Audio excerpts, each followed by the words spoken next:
At dahil nagkajowa ka ng mabait, at nagkajowa ka ng mahilig mang prank, mahilig mang asar, well, deserve mo yan. Wala pa nga ilang minuto mula nang humiga, tulog agad, tinulugan lang ako, ay sana all. Tulog mantika pa naman to ngayon, titingnan natin, ipaprank natin siya.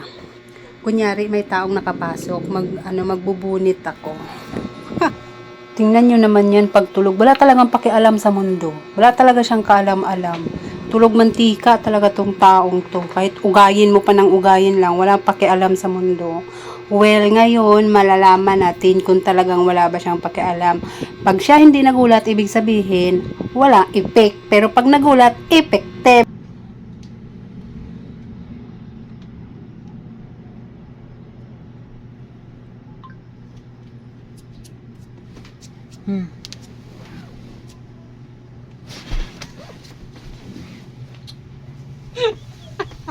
Sika ano ba? Maya mapitik kita pa.